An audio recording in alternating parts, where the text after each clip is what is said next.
A Midsummer Night's Dream by William Shakespeare. Act 5, Scene 1. Athens. The Palace of Theseus. Enter Theseus, Hippolyta, Philostrate, lords and attendants. 'Tis strange, my Theseus, that these lovers speak of. More strange than true. I never may believe these antique fables, nor these fairy toys. Lovers and madmen have such seething brains, such shaping fantasies, that apprehend more than cool reason ever comprehends. The lunatic, the lover, and the poet are of imagination all compact. One sees more devils than vast hell can hold. That is, the madman. The lover, all is frantic, sees Helen's beauty in a brow of Egypt. The poet's eye, in fine frenzy rolling, doth glance from heaven to earth, from earth to heaven, and as imagination bodies forth the forms of things unknown, the poet's pen turns them to shapes, and gives to airy nothing a local habitation and a name. Such tricks hath strong imagination, that if it would but apprehend some joy, it comprehends some bringer of that joy, or in the night, imagining some fear, how easy is a bush, supposed a bear. But all the story of the night told over, and all their minds transfigured so together, more witnesseth than fancy's images, and grows to something of great constancy. But howsoever, strange and admirable. Here come the lovers, full of joy and mirth. Enter Lysander, Demetrius, Hermia, and Helena. Joy, gentle friends, joy and fresh days of love accompany your hearts. More than to us wait in your royal walks, your board, your bed? Come now, what masks, what dances shall we have, to wear away this long age of 3 hours between our after-supper and bedtime? Where is our usual manager of mirth? What revels are in hand? Is there no play to ease the anguish of a torturing hour? Call Philostrate. Here, mighty Theseus. Say, what abridgment have you for this evening? What mask? What music? How shall we beguile the lazy time, if not with some delight? There is a brief how many sports are ripe. Make choice of which your highness will see first. Giving a paper. Reads, The battle with the centaurs, to be sung by an Athenian eunuch to the harp. Will none of that. That have I told my love and glory of my kinsman Hercules. The riot of the tipsy bacchanals, tearing the Thracian singer in their rage. That is an old device, and it was played when I from Thebes came last a conqueror. The thrice 3 muses mourning for the death of learning, late deceased in beggary. That is some satire, keen and critical, not sorting with a nuptial ceremony. A tedious brief scene of young Pyramus and his love Thisbe, very tragical mirth. Merry and tragical, tedious and brief, that is, hot ice and wondrous strange snow. How shall we find the concord of this discord?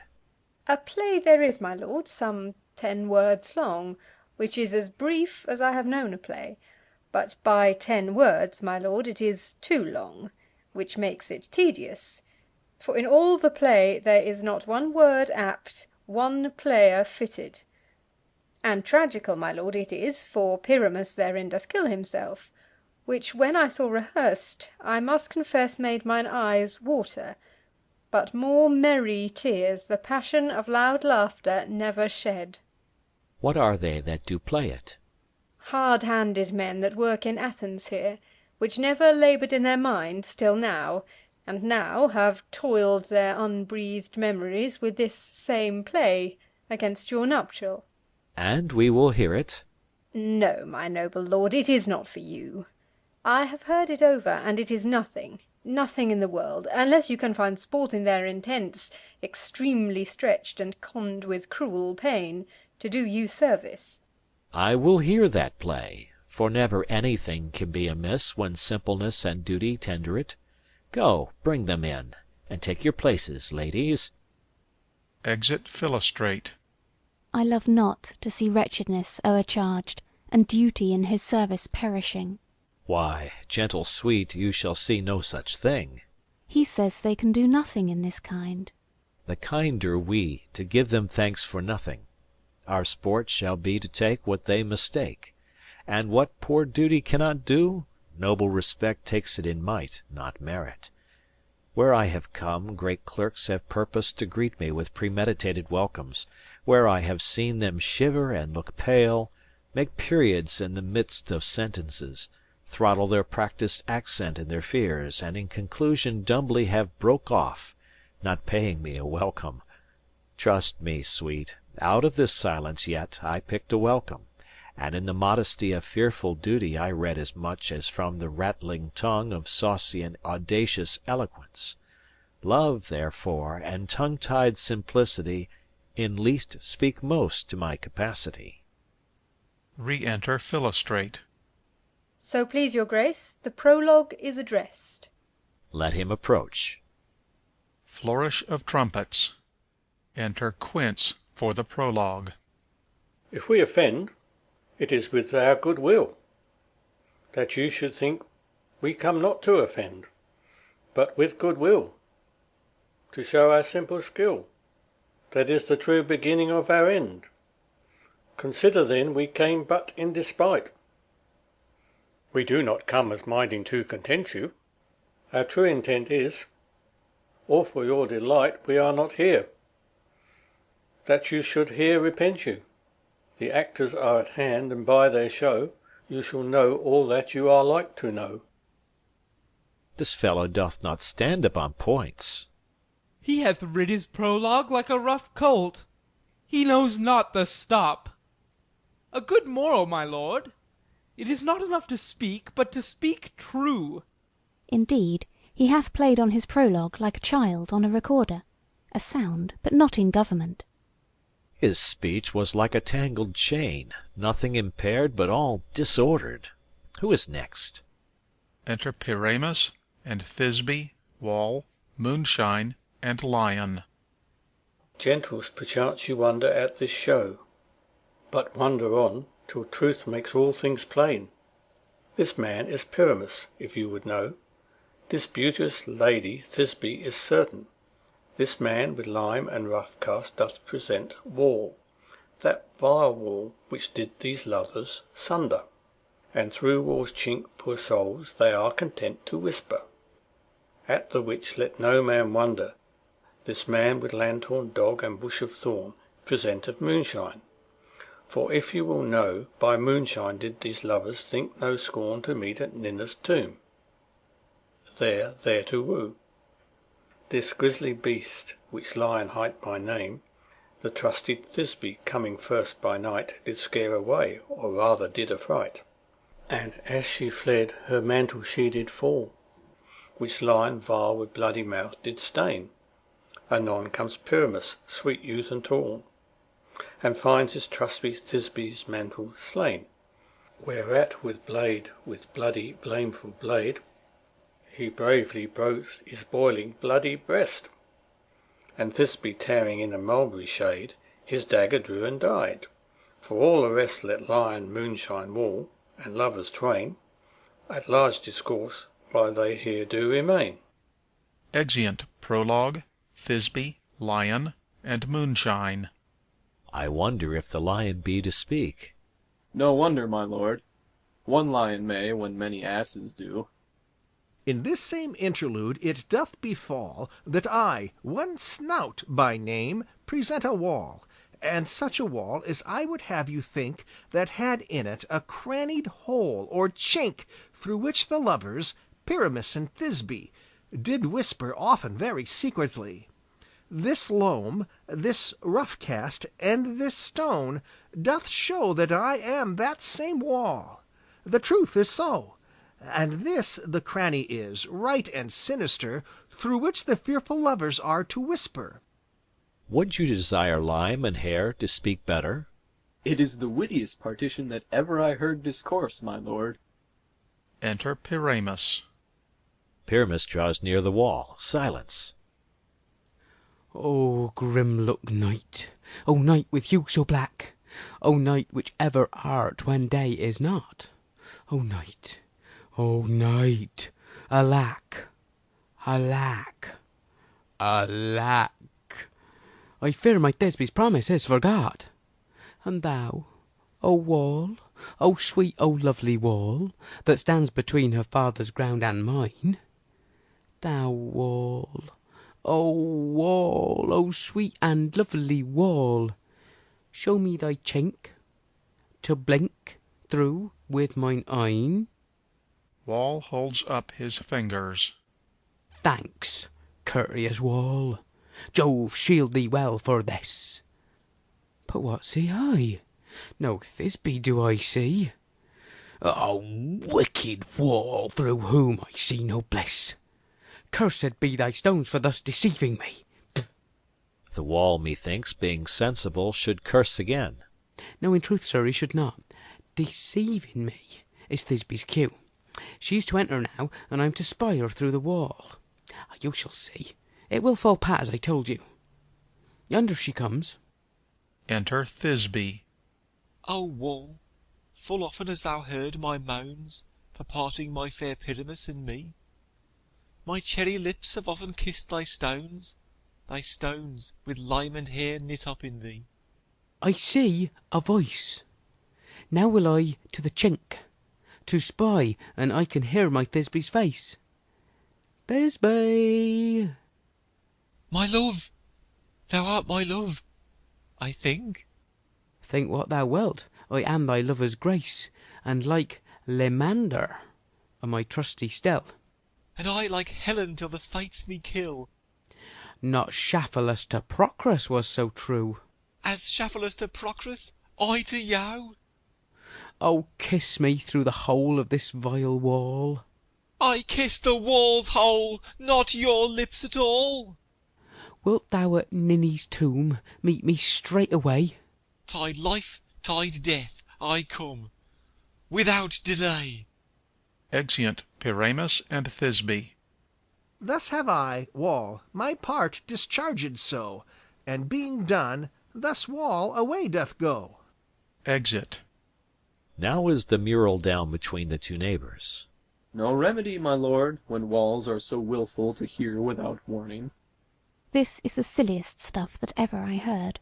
The best in this kind are but shadows, and the worst are no worse, if imagination amend them.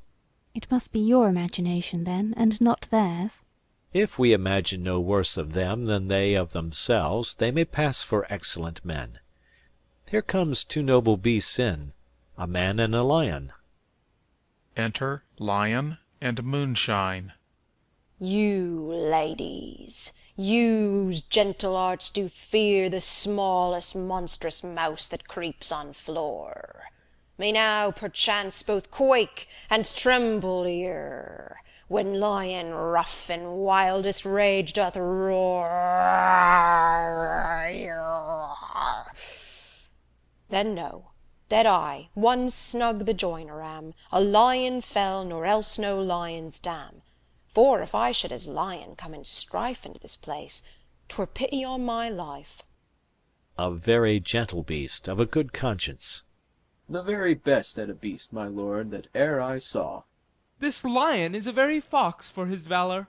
True, and a goose for his discretion. Not so, my lord, for his valour cannot carry his discretion, and the fox carries the goose. His discretion, I am sure, cannot carry his valour, for the goose carries not the fox. It is well. Leave it to his discretion, and let us listen to the moon. This lanthorn doth the horned moon present. He should have worn the horns on his head. He is no crescent, and his horns are invisible within the circumference. This lanthorn doth the horned moon present. Myself the man in the moon do seem to be. This is the greatest error of all the rest. The man should be put into the lanthorn. How is it else the man in the moon? He dares not come there for the candle, for, you see, it is already in snuff. I am aweary of this moon. Would he would change. It appears by his small light of discretion that he is in the wane, but yet, in courtesy, in all reason, we must stay the time. Proceed, moon. All that I have to say is to tell you that the lanthorn is the moon, I, the man in the moon, this thorn bush, my thorn bush, and this dog, my dog. Why, all these should be in the lanthorn, for all these are in the moon. But silence, here comes Thisbe. Enter Thisbe. This is old Ninny's tomb. Where is my love?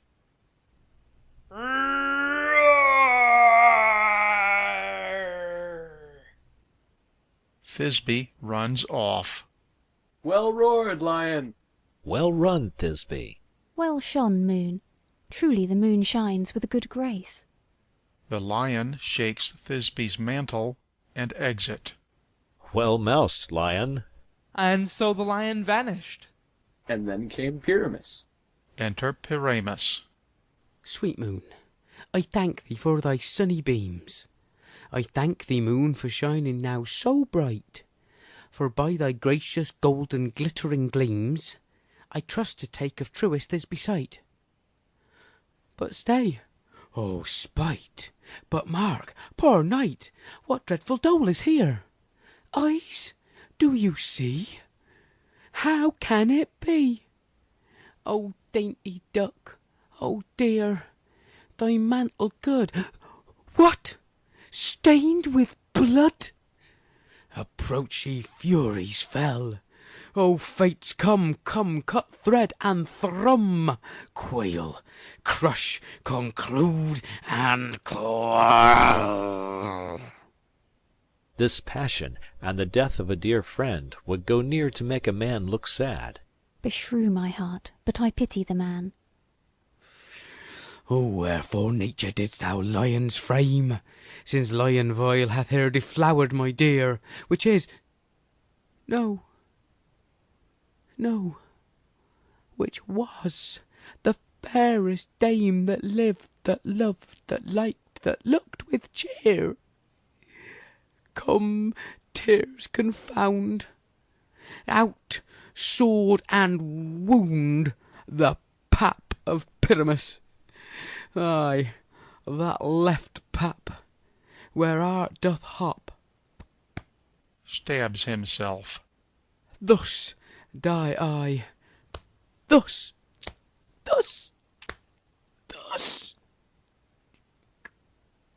Now am I dead, now am I fled, my soul is in the sky. Tongue, lose thy light, moon, take thy flight. Exit moonshine. Now die, die,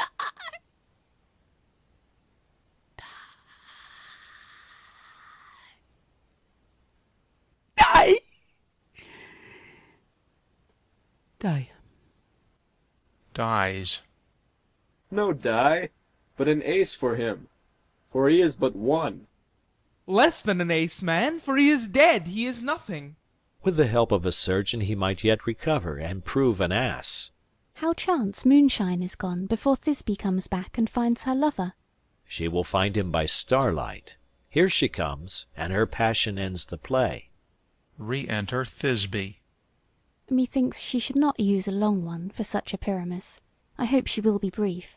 A mote will turn the balance, which Pyramus, which Thisbe is the better. He for a man, God warrant us. She for a woman, God bless us. She hath spied him already with those sweet eyes. And thus she means videlicet. Asleep, my love. What? Dead, my dove? O Pyramus, arise! Speak, speak! Quite dumb? Dead, dead! A tomb must cover thy sweet eyes. These lily lips, this cherry nose, these yellow cowslip cheeks, are gone, are gone! Lovers make moan. His eyes were green as leeks. O sisters three, come, come to me, with hands as pale as milk. Lay them in gore, since you have shore with shears his thread of silk. Tongue, not a word. Come, trusty sword. Come, blade, my breast imbrue. she stabs herself. And farewell, friends! Thus Thisbe ends. Adieu! Adieu! Adieu! She dies. Moonshine and Lion are left to bury the dead. Aye, and the wall too. No, I assure you, the wall is down that part of their fathers. Will it please you to see the epilogue, or to hear a burgomask dance between two of our company? No epilogue, I pray you, for your play needs no excuse. Never excuse, for when the players are all dead there needs none to be blamed. Marry, if he that writ it had played Pyramus and hanged himself in Thisbe's garter, it would have been a fine tragedy, and so it is truly, and very notably discharged. But come, your burgomask, let your epilogue alone. A dance. The iron tongue of midnight hath told 12. Lovers, to bed. 'Tis almost fairy time. I fear we shall outsleep the coming morn as much as we this night have overwatched. This palpable gross play hath well beguiled the heavy gait of night. Sweet friends, to bed. A fortnight hold we this solemnity, in nightly revels and new jollity. Exeunt. Enter Puck. Now the hungry lion roars, and the wolf behowls the moon, whilst the heavy ploughman snores, all with wearied task fordone. Now the wasted brands do glow, whilst a screech owl, screeching loud, puts the wretch that lies in woe in remembrance of a shroud. Now it is the time of night, that the graves all gaping wide, every one lets forth his sprite, in the churchway paths to glide. And we fairies, that do run by the triple Hecate's team, from the presence of the sun, following darkness like a dream, now are frolic. Not a mouse shall disturb this hallowed house. I am sent with broom before to sweep the dust behind the door. Enter Oberon and Titania with their train. Through the house give gathering light. By the dread and drowsy fire every elf and fairy sprite hop as light as bird from briar, and this ditty after me sing and dance it trippingly. First, rehearse your song by rote, to each word a warbling note.